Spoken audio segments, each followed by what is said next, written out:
कार्यक्रम के पुण्यार्जक है प्रबंधकारी कार्यकारिणी एवं ट्रस्ट समिति, रजत मंदिर निर्माण कमेटी, निकटवर्ती जैन समाज, श्री दिगंबर जैन अतिशय क्षेत्र बंधा, जिला टीकमगढ़, मध्य प्रदेश। जय जिनेंद्र बंधु, स्वागत है आप सभी का हमारे इस बेहद ही खास प्रस्तुति में, जहां हम आपको प्रतिदिन संत शिरोमणि आचार्य भगवान श्री 108 विद्यासागर जी महाराज के मंगल दर्शन का सौभाग्य प्राप्त कराते हैं। प्रत्येक प्राणी मात्र का दिन मंगलमयी हो जाता है जब चातुर्मास स्थल जबलपुर मध्य प्रदेश में विराजमान पूज्य आचार्य श्री के मंगल दर्शन कर उनके श्रीमुख से निश्चित मंगल प्रवचनों को श्रवण करने का सौभाग्य प्राप्त होता है। तो आइए पारस चैनल के माध्यम से सीधे आपको दर्शन कराते हैं आचार्य प्रभु के। जय बोलिए संत शिरोमणि आचार्य भगवंत श्री विद्यासागर जी महामुनि राज की। श्री विद्यासागर जी के चरणों में हम झुका रहे अपना माथा, जिनके जीवन की हर चर्या बन पड़ी स्वयं ही नवगाथा। जैनागम का वह सुधा कलश जो बिखराते हैं गली गली, जिनके दर्शन को पाकर के खिलती मुरझाई हृदय कली। ओम रूम अष्टोत्तर शताचार्य श्री विद्यासागर जी महामुनीन्द्र अत्र अवतर अवतर सम्मोषडिति आह्वानम्।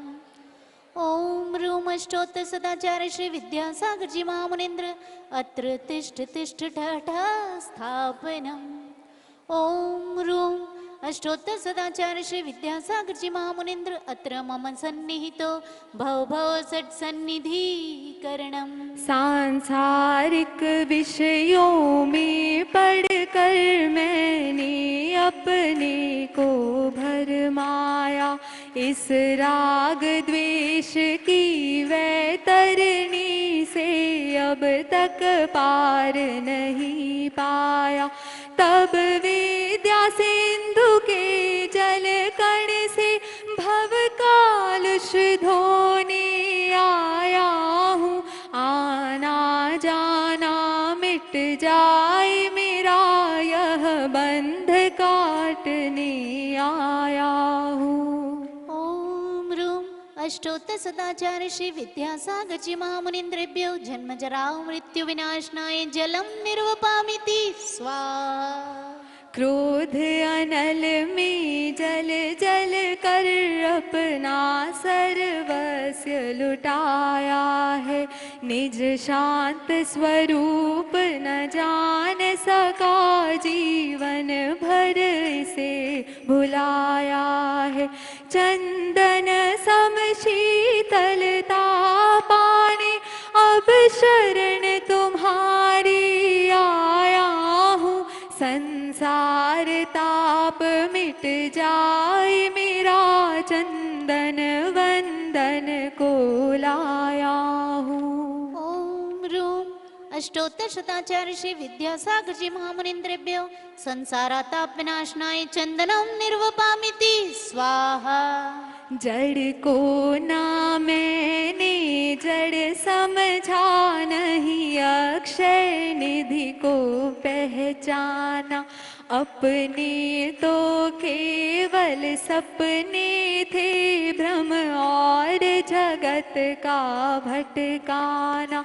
चरणों में अर्पित अक्षत है, अक्षय पद मुझको मिल जावे, तब ज्ञान अरुण की किरणों से यह हृदय कमल भी खिल जावे। ओम रूम अष्टोत्तर सदाचार्य श्री विद्यासागर जी महामुनीन्द्रेभ्यो अक्षय पद प्राप्ति अक्षतान् निर्वपामिति स्वाहा। इन विषय भोग की मदिरा पी मैं बना सदा से मतवाला, तृष्णा को तृप्त करे जितनी उतनी बढ़ती इच्छा ज्वाला। मैं काम भाव विध्वंस हित मन सुमन यह मदन विजेता बन न सके, यह भाव हृदय में लाया हूँ। ओम रूम अष्टोत्तर शताचार्य श्री विद्यासागर जी महामुनिन्द्रेभ्यो कामबाण विध्वंसनाय पुष्पम निर्वपामिति स्वाहा। इस क्षुधा रोग की व्यथा कथा भव भव में कहता आया हूँ। अति भक्ष अभक्ष भके फिर भी मन तृप्त नहीं कर पाया हूँ। नैवेद्य समर्पित करके मैं तृष्णा की भूख मिटाऊंगा। अब और अधिक ना भटक सकूं, यह अंतर बोध जगाऊंगा। ओम रूम अष्टोत्तर शताचार्य श्री विद्यासागर जी महामुनिन्द्रेभ्यो क्षुधा रोग विनाशनाय नैवेद्यम निर्वपामिति स्वाहा। मोहांधकार से व्याकुल हो निज को नहीं मैंने पहचाना। मैं राग द्वेष में लिप्त रहा, इस हाथ रहा बस पछताना। यह दीप समर्पित है मुनिवर, मेरा तम दूर भगा देना।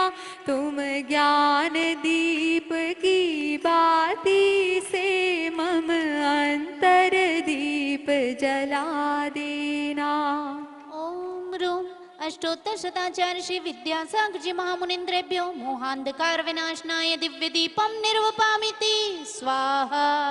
इन अशुभ कर्म ने घेरा है, मैंने अब तक यह माना था। बस पाप कर्म तज पुण्य कर्म को चाह रहा अपनाना था। शुभ अशुभ कर्म सब रिपुदल है, मैं इन्हें जलाने आया हूँ। इसीलिए ही तब चरणों में मैं अब धूप चढ़ाने आया हूँ।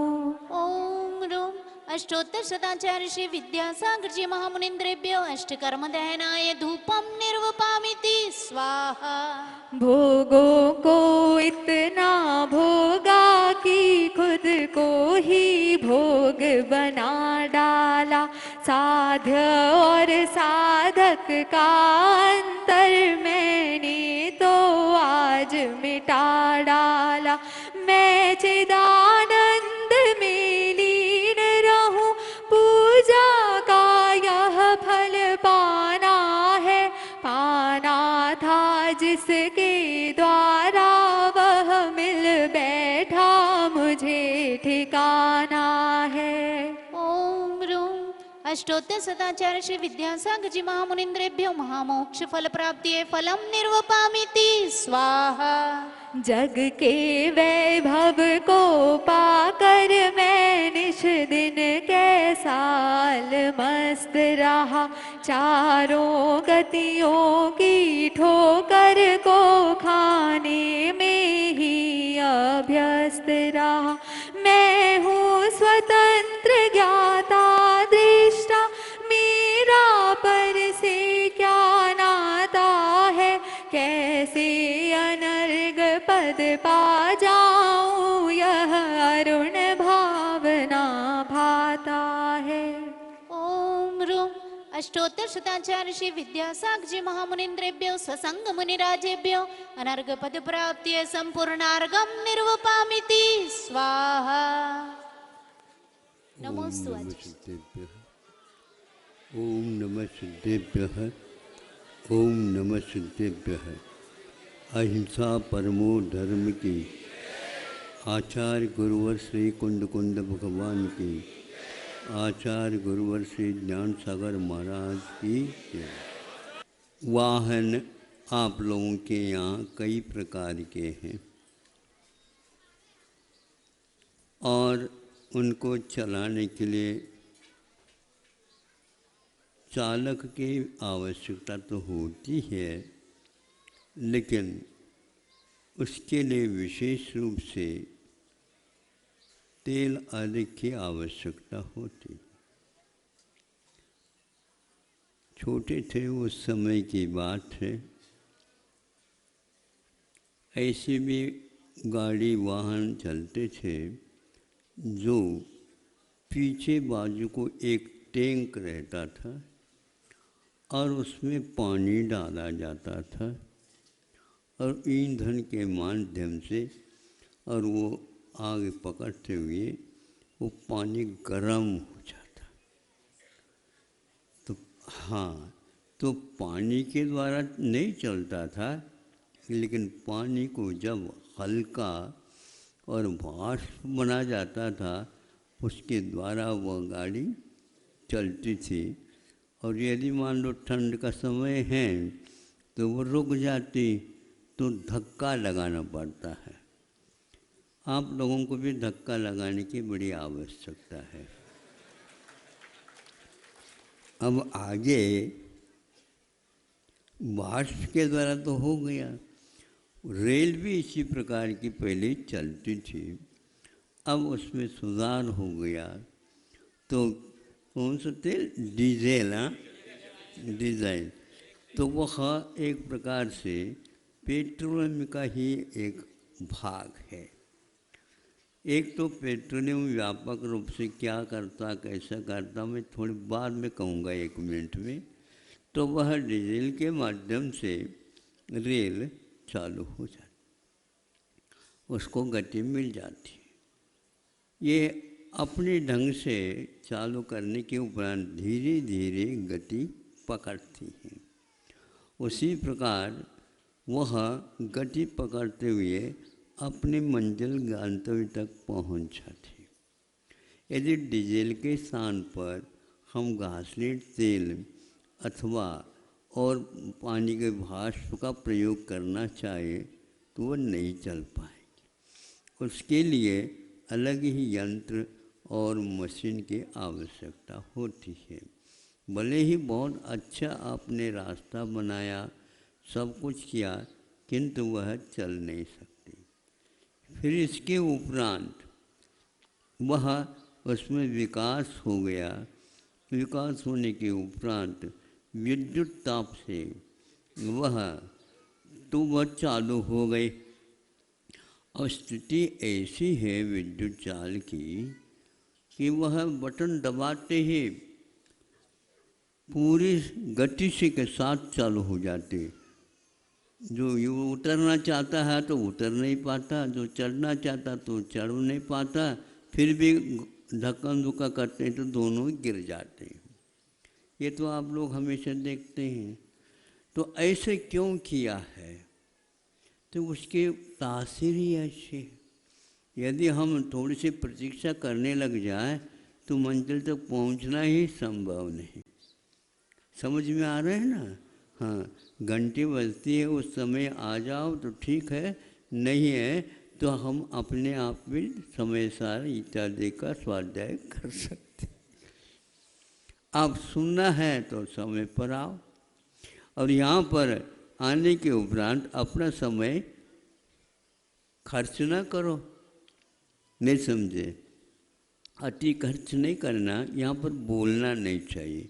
सुबह सुबह आंगन में भर जाते हैं भक्ति के लिए, कोई बाधा नहीं, हमने मना नहीं किया, लेकिन वह आधा घंटे तक उनका बाजार चलता रहता है।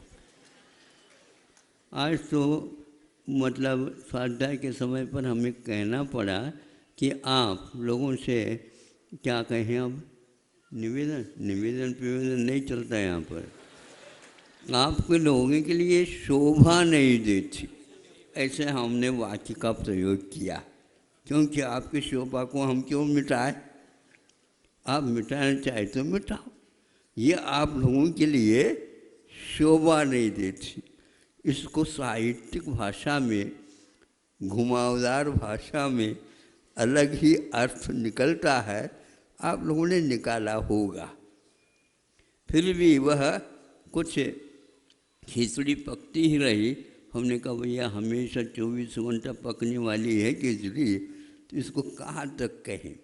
इसी प्रकार हमने 2 बार संकेत इधर भी किया था। जो कम ध्वनि के द्वारा भी सब लोग सुन सकते हैं, तो आप इतने अपनी शक्ति को ज़्यादा क्यों लगा रहे हो? माइक का काम आप कर रहे हो क्या आपका काम माइक कर रहा है? बताओ। पढ़े लिखे हो, है ना? तो धीरे बोलो तो भी यह लाउड हो जाता है। जितने भी आप धीरे बोलोगे, सहज बोलोगे, तो वाक्य संकट ने इतने भगाने की कोई आवश्यकता नहीं है, जैसे पेट्रोल डाल करके भगा रहे हो। धीरे धीरे आप अपने भावों को व्यक्त कर सकते हैं। महाराज जब तक जोश नहीं दिलाया जाएगा तब तक जो बोलियाँ बढ़ती नहीं है। तो ये आपके बोली में दम होना चाहिए। हम बहुत धीरे धीरे बोल करके भी आप लोगों से हाँ, आप तो 1000 में चलो, सैकड़ों में चलो, तो इधर तो अलग चली जाती है। इसलिए आप विद्युत खर्च भी कम करो और उससे ज़्यादा काम लो। शरीर भी एक शरीर है, वो भी एक वाहन है। भले आप कहीं से भी आ गए हो पढ़ लिख करके, फिर भी वाहन के अनुरूप ही आपको चलना होगा और उसको चलाना भी होगा। नहीं तो वह ऐसा भी होता है कि आपको गिरा भी सकता है। हाँ बिल्कुल, क्योंकि उसकी गति से ही अपने को चलना पड़ता है। लेकिन बीच में हम ये पूछना चाहते हैं, रेल के बाद वाहन में एक प्रकार से गतिवान कोई वाहन है तो वह ऊपर उड़ने वाला होता है। तो अब उसके लिए क्या चाहिए? वो पेट्रोलियम के ऊपर चलता है। तो पेट्रोलियम का जो प्राथमिक प्रकृति है, कोल्ड ऑयल है, कोल्ड ऑयल, हाँ क्रूड ऑयल, हाँ, तो उसको यदि मान लो विमान में डालोगे चल नहीं सकेगा। उसमें पानी से चलाना चाहो तो आज तो बहुत राहत मिल जाएगी युग को। जो तेल के लिए कस हो रहा है, आगे पीछे हो रहा है, एक दूसरे के ऊपर नज़र रखे हुए हैं, कहाँ पर कहाँ कितना तेल है इत्यादि के। किंतु क्रूड ऑयल के माध्यम से वह है पेट्रोलियम, प्राथमिक दशा में है। उसको छान करके धीरे धीरे ऊपर ले जाते हैं तो वह एक प्रकार से ऊलन और उन्नी के जो कपड़े होते हैं आपके ना, तो उनको भी साफ करने में काम आता है। आपके उदाहरण आपकी लेने से आपको समझ में आता है ना? हाँ सुनो, अब उसके द्वारा वस्त्र गंदा हुआ है वो साफ हो गया। तेल के द्वारा भी हम वस्त्रगत गंदगी को दूर कर सकते हैं, लेकिन वह उन्हीं का होना चाहिए और किसी का नहीं होना चाहिए। अब विमान में यदि और कोई भी तेल आप डालेंगे, विमान में गति नहीं आएगी, बल्कि इस प्रकार यदि आएगा तो धड़ाम से ऊपर से वह विमान नीचे आ जाएगा। सुन लो, समझ लो क्या स्थिति है। इसलिए वह विमान में इस ढंग से तेल रिफाइनरी करके उसको शुद्ध परिशुद्ध अति शुद्ध करके उसमें डाला जाता है। और विशेष विमान और होते हैं तो उसके लिए अलग विशेष ही तेल डाला जाता है। अब हमने ये नहीं सुना अभी तक, आविष्कार हो भी सकता है यदि विमान में बिना तेल डाले चल जाए तो ये भी एक राहत के युग के लिए हो सकते, लेकिन आज तक ऐसा हमने तो नहीं सुना। चाहे अमेरिका हो, चाहे रूस हो, चाहे चीन हो, कोई भी हो, लेकिन पेट्रोल के अलावा और कोई तत्व नहीं निकला जो इस प्रकार से हो सकता है। लेकिन पद्म पुराण में हमने देखा, पढ़ा, और उसमें अपने सुरक्षा के लिए, सीमा रेखा की सुरक्षा, उसमें कोई भी बीच में आने वाला होता है तो वह विमान आता है उनका, उस विमान को यहाँ पर रिमोट कंट्रोल से धड़ाम से गिराया जाता है और पेट्रोल के बिना। आज का युग आधुनिक है क्या? उस समय का था। बोलो हाँ, उस समय का। इसलिए आप लोग इतिहास पढ़ो, या नहीं है तो पद्म पुराण पढ़ लो, सारे विश्व देखेगा कि ऐसे कैसे यह यंत्र का नाम नहीं है, यह मंत्र का काम है।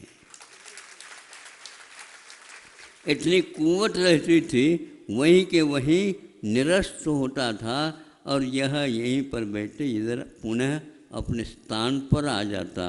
ऐसे रडार सिस्टम, मिसाइल्स अपने अपने सीमा रेखाओं पर रखते थे, लेकिन अतिक्रमण करने के लिए नहीं रखते थे। कोई अतिक्रमण करता है तो प्रतिक्रमण करने के लिए उपयोग करते थे। फिर प्रतिक्रमण करने के उपरांत तस्मिच्छा में दुक्कड़म कह करके उनको जाओ भैया। अब याद रखना, नहीं समझे, यहाँ पर अलग यंत्र रखे गए हैं। किंतु इस प्रकार की क्षमता वाला जो व्यक्ति अपने भावों के द्वारा सोचता है, तो यहीं पर बैठे बैठे मंत्र के माध्यम से दूसरे की चिकित्सा भी की जा सकती है। हजारों कथाएं, घटनाएं पुराण ग्रंथों में मिलते हैं, और आज भी वह मंत्र विद्या जीवित है। आप लोग मंत्र की माला तो फेरते होंगे, किंतु मुसलमान या और जैनेतर भी होकर के पंच नमस्कार मंत्र के माध्यम से आपके जहर को उतार सकते हैं, उतार रहे हैं। यह आपने क्या किया? हमने तो पंच नमस्कार मंत्र का, अरे हम तो ढेर सारे माला फेरते हैं। हाँ, फेरते रहो, तुम्हारे दिमाग में ठीक नहीं है वो। आप उसके प्रति आस्था सिद्धि नहीं करते हैं, तो आपके लिए वह नमोकार मंत्र जैनियों का थोड़े ही है। वो जो जपे उसका नाम मंत्र है। इसलिए मंत्र शुद्धि के लिए माइंड की भी शुद्धि, तो wash, mind wash, brain wash उसको आप करो भैया। कभी कभी हमको व्यंग में कहा जाता है, फिर बाद में अर्थ रहस्य खोला मुझे, महाराज उसकी थोड़े से ब्रेन वॉश कर दो। भैया हम ब्रेन तो नहीं जानते, क्रेन भी नहीं जानते, हम जानते ही एक प्रकार से उसके भावों को शुद्ध करने के लिए हम उसको मूर्ख कह करके नहीं कहते, किंतु वह अपनी आदत से कर रहा है, उसको थोड़ा सा परिवर्तन कर दो तो उसका दिमाग हमेशा हमेशा अच्छाई की ओर भी हो सकता है। अंजन चोर हमेशा चोरी करता ऐसा नहीं है, वह अंजन चोर के साथ साथ मंत्र चोरी भी करता है। करना चाहो आप? मंत्र चोरी भी होती है, और उन्होंने ऐसा कर लिया, जो कुछ भी होगा होगा 160 108 साफ कर दिया, और बस नीचे गिरा नहीं, वो बस बीच बीच में रह गया, मंत्र शुद्ध हो गया। कहाँ जाना? घर नहीं जाना, जहाँ से मंत्र मिला है वहाँ जाना है। इसलिए आप ऐसा मंत्र फूंको दूसरे के कानों में, जो हमेशा हमेशा सूर्य मंत्र होने से वह प्रतिमा अच्छे संपन्न होती है। उसी प्रकार दूसरे के माइंड को, मन को थोड़ा ऐसा शुद्ध कर दो तो हमेशा हमेशा अच्छाई की ओर आने लग जाए, भागने लग जाए। अब विमान में ये है तो आ गया है कि वह बहुत शुद्ध पेट्रोल चाहता है, उसी प्रकार हमारे लिए भी भोजन पानी भी शुद्ध और अति शुद्ध और छना हुआ आरोग्यवर्धक और वैराग्य वर्धक होना चाहिए। संक्षेप से इतना ही कहना था। अहिंसा परमो धर्मो। नहीं आ रही नींद और कौन सी ये कंडीशन लाए? नहीं, कंडीशन बिगड़ गई, मन की कंडीशन ठीक नहीं। दुनिया भर की चिंता है, सब लोग तो सो गए, आप भी सो दो दद्दा। नहीं सो सका था, कल की तैयारी कर रहे हैं। नहीं समझे? एक के ऊपर बोझ डाल दो और आप श्वास ले लो अच्छे ढंग से, लेकिन ये ध्यान रखना जिसके ऊपर बोझ है उसका वेतन अलग होता है। नहीं समझे? वो अपने आप में वेतन लेता रहता। तो उस जौहरी ने कहा, महाराज हीरे की कोई पहचान नहीं हुआ करती है, लेकिन जो हीरा नहीं है उसकी पहचान से भी हीरे की पहचान हुआ करती है। हीरे के गुण अलग होते हैं, ये मिस्री के गुण हैं। मक्खी तो हीरे के वो भी सफेद है, उसके ऊपर बैठ जाए नहीं, उसके ऊपर पहलू है, इसके ऊपर भी पहलू है, लेकिन उसके पास रस फूंकता रहता है। मक्खी के पास दूर श्रावी जो रस लेने की भी क्षमता रहती है, और इसमें वह मीठापन नहीं है, इसमें मीठापन है। मीठापन और उसकी गंध और होती होंगी, उसके ऊपर जाकर के बैठ जाती है। उसके पास मन नहीं होता, फिर भी उसने ये हीरा यह मिस्री जान लिए ना। उसी प्रकार सम्यक दृष्टि को भी आत्मा दिखे या न दिखे, किंतु शास्त्र में लिखा है चलता फिरता जीव होता है, उसके ऊपर श्रद्धा करके उसको बचाने की क्षमता आनी चाहिए, श्रद्धा आनी चाहिए। इसी कारण सम्यक दर्शन है और इतना पर्याप्त है। इन दोनों मक्खियों के व्यापार हीरे के माध्यम से आपको ज्ञात कर लेना चाहिए। विदेशी जौहरी कहता है, नहीं समझता कि मैं विदेशी, तो आपके लिए हम भी विदेशी हैं, ध्यान रखो। कुछ सियानी जो गैया हैं वो सीधे सबको पार करते करते वह क्या करती है, जहाँ जंगल है वहाँ पर चलना प्रारंभ करती। इसके उपरांत भी अड़ोस पड़ोस में खेती बाड़ी भी रहती है। एक आध बार नहीं समझने के कारण खेत में भी जा कर के वह चरने लग जाती। तो गायों के जो रखने वाला था उसके पास शिकायत जाती है, तो उसने उसको लटिया से मार भी दिया था। फिर बाद में सोचा मालिक ने ये ठीक नहीं हुआ, फिर उसको क्या कर ले, साथ साथ कहाँ तक घूमेंगे, ऐसा कर दिया। जंगल में जाने के उपरांत उसके रस्सी बांध दी उसको गले में। खा पी सकती है लेकिन वह रस्सी बंध गई। बीच में एक खुट्टी में रस्सी बांध करके उस गले में भी रस्सी बांध दी। तो वह खाती खाती अपने आप ही जब वह रस्सी समाप्त हो जाती तो वह एक प्रकार से उसके गले में बंध जाती तो वह अपने आप घूम जाती। यूँ घूमती घूमती वह भीतर के जितने चर्वण करने योग्य था वो कर लेती।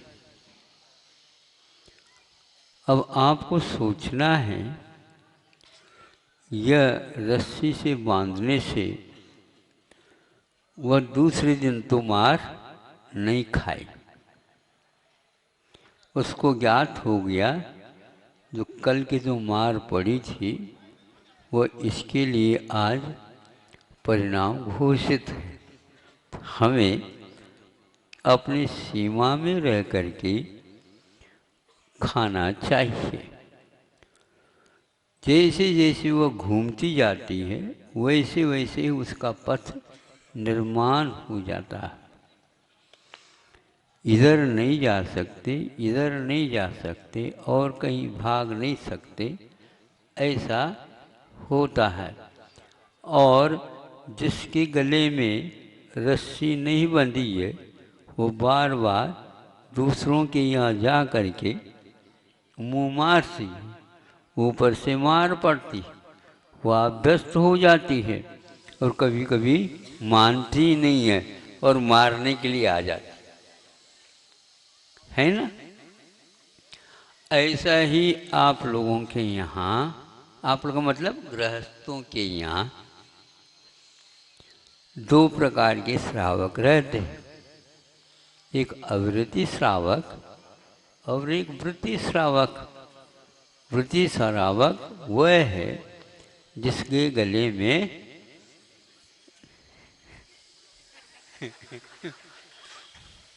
अब उस गले में जो रस्सी बंध गई किसने बांधी? हाँ? माता पिता?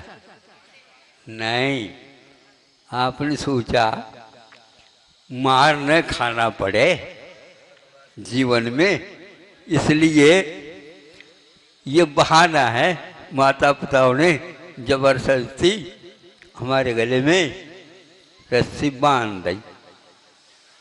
नहीं, उस समय बांधते समय आप सिंह यूं यूं करते नहीं, समझे? हाउ कह करके मौन बोलते ना, आगे आपने क्या बोलते? सम्मति लक्षण।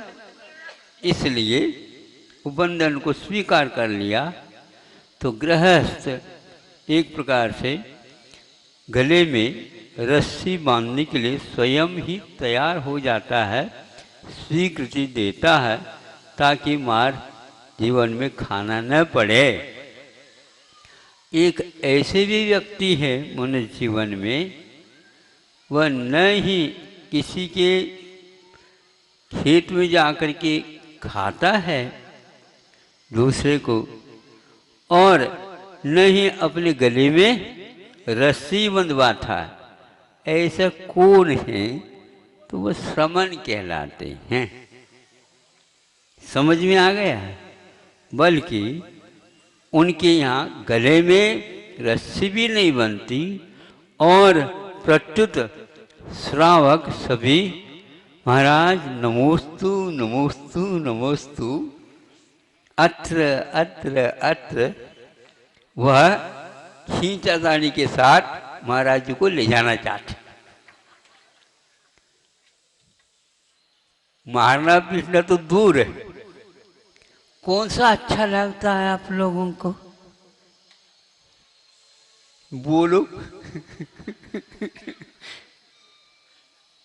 ये है क्योंकि इतना संयम भाव रखेगा वही जीवन का निर्वाह कर सकेगा। सर्वत्र उसको उपलब्ध हो ये नियम नहीं।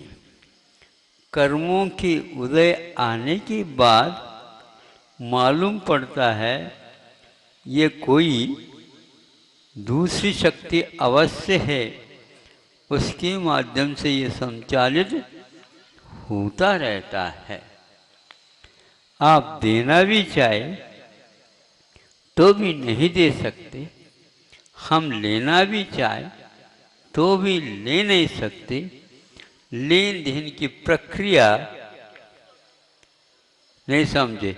भजन में बोलते ना, ऊपर वाले पासा फेंके, हम इसमें थोड़ा सा अंतर करते हैं। भीतर वाले पासा फेंके, बाहर चलते डांव।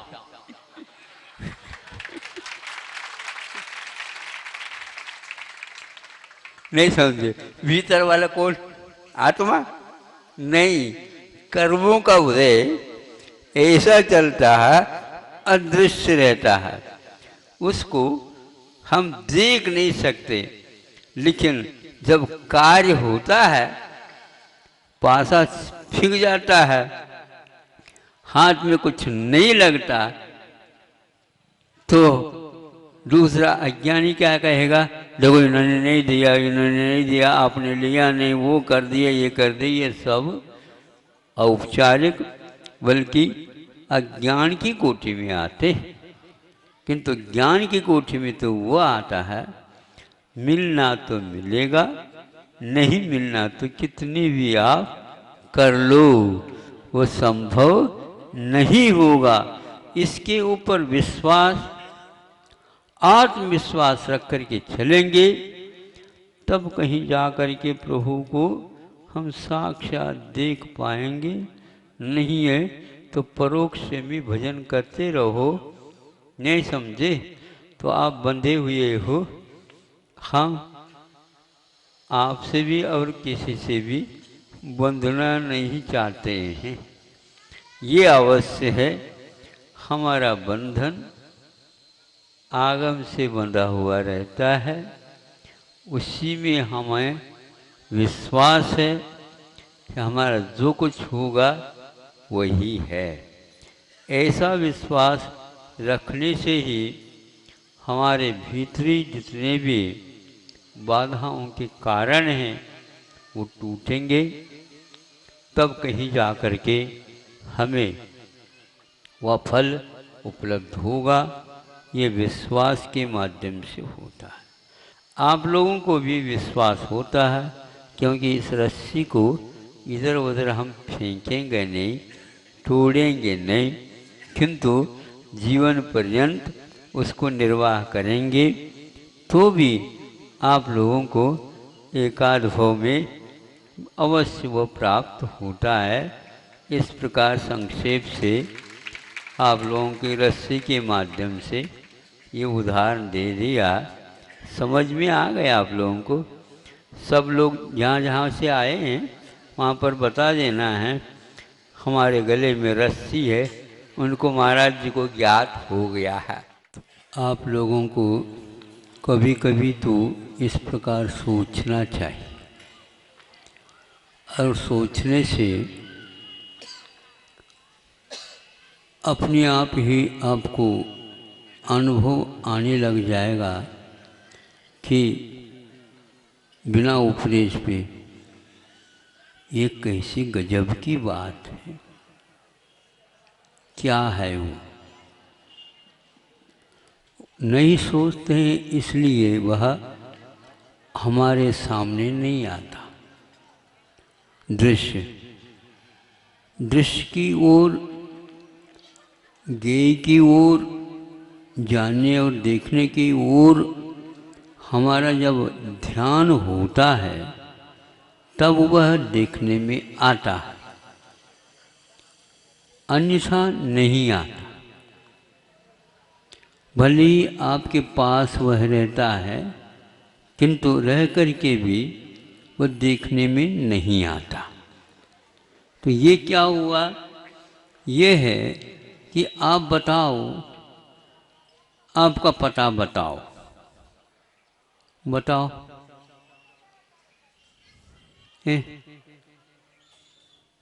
बिना पता के यदि रहेंगे तो आपकी नागरिकता के ऊपर प्रश्न चल उठेगा। ये कहाँ से आया? पता तो बता नहीं। यहाँ पर आप रहते हैं, विदेश जाना होता है तो यहाँ का पता लेना पड़ता है। वहाँ के लोग इधर आते हैं तो वहाँ का पता बताना होता है। फिर बाद में यहाँ पर प्रवास कर सकते हैं। आप लोग बिना टिकट बिना पता के इस लोक में घूम रहे हो। इस लोक में आप लोग घूम रहे हो, किसको पूछ करके घूम रहे हो बताओ? उत्तर है नहीं। कभी सोचा? नहीं। तो जब आपको स्वयं के बारे में कुछ भी पता नहीं है तो हम कहाँ से प्रारंभ करेंगे बताओ?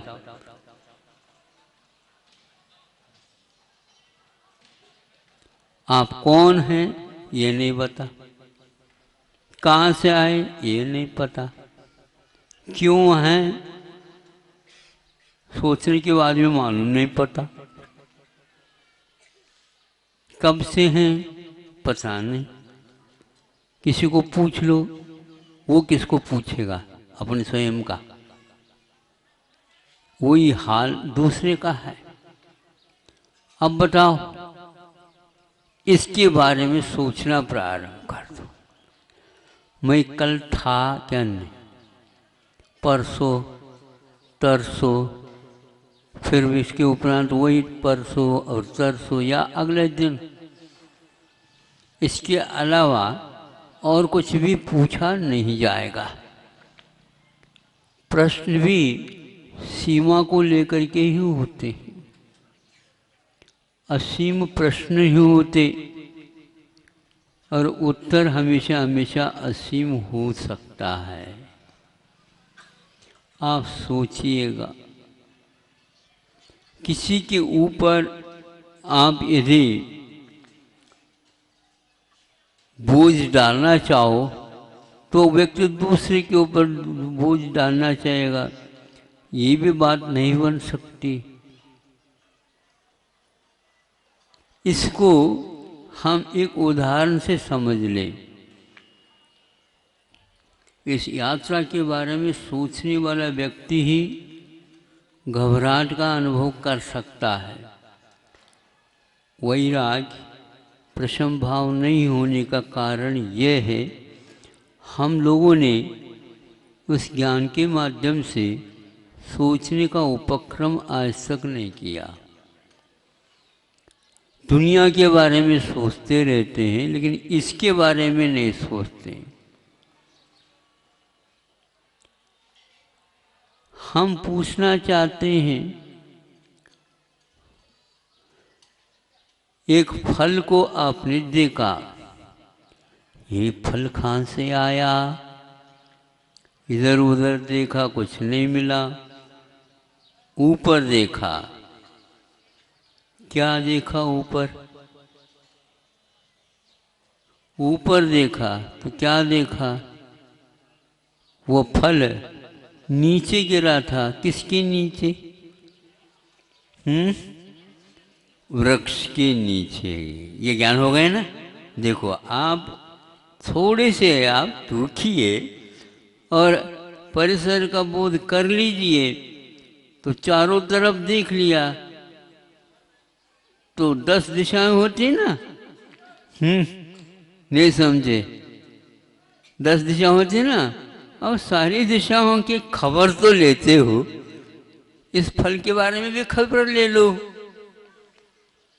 खबर छापते हो तो अब इस खबर को भी छाप दो। अरे ऊपर देखा, हाँ, वृक्ष से फल नीचे गिरा। अरे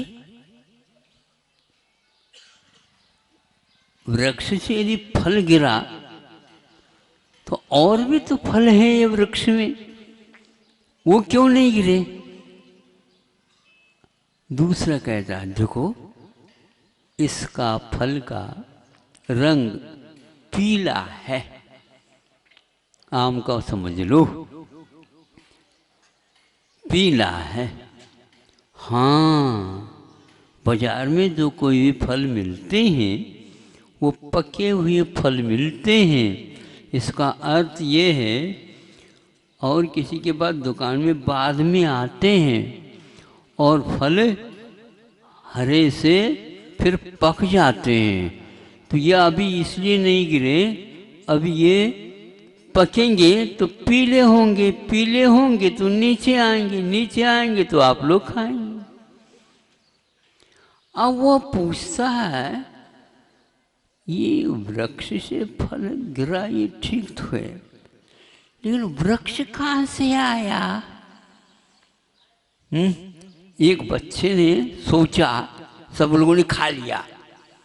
अरे खाने से पूर्व में ये भी तो देखो ये वृक्ष कहाँ से आया? तो किसी ने कहा भैया ये तो हम खा करके गुठलियाँ फेंकते हैं ना, उससे सुना है। किससे सुना? तो वो किसान से सुना था। अच्छा, तो वृक्ष इससे बना, ये कहाँ से आया? गुठली कहाँ से आई? आम से, तो आम कहाँ से आया? पुनः वृक्ष से आया ना। हाँ देखो ये तो पुनरावृत्ति हो रही है। इसमें पहला कौन है? आप लोग सब सुन रहे हैं? हाँ सुन लीजिएगा। इससे पहले कौन आया था? पहले कौन? इसमें फल पहले है या बीज पहले है क्या वृक्ष पहले है? ये प्रश्न आया आप लोगों के यहाँ, उत्तर क्या दोगे? हैं? नहीं आओगे? सब आप अनुत्तीर्ण कहलाएंगे, सब फेल हो जाएंगे। हैं? तो पागल हैं आप लोग। हाउ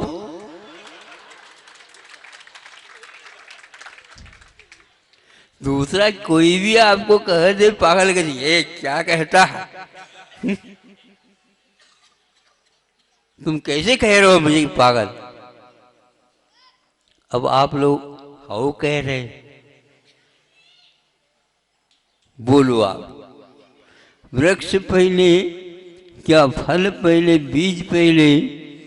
इसका कोई उत्तर नहीं। तो फिर इस भव में आए और यहाँ से कहाँ जाएंगे पता नहीं। जहाँ से आए हम, कहाँ से आए हम? वहाँ से आए। वहाँ से कहाँ गए थे? कहाँ से वहाँ आए थे? तो कोई पता नहीं। सुनने के लिए आप बैठे हैं, आपको पता नहीं, आप भी बताओ, सुनाने वालों को भी पता नहीं।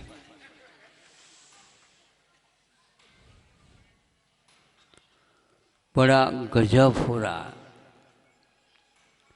हम इसके उत्तर में यदि लग जाएं, इसका भी उत्तर गुरुओं ने दिए हैं। बहुत ही अच्छा गुरु ने दिया।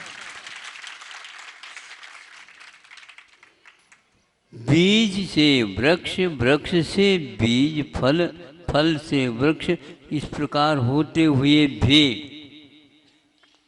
इस परंपरा को हम रोक सकते हैं। इस कार्यक्रम के पुण्यार्जक है प्रबंधकारी कार्यकारिणी एवं ट्रस्ट समिति, रजत मंदिर निर्माण कमेटी, निकटवर्ती जैन समाज, श्री दिगंबर जैन अतिशय क्षेत्र बंधई, जिला टीकमगढ़, मध्य प्रदेश।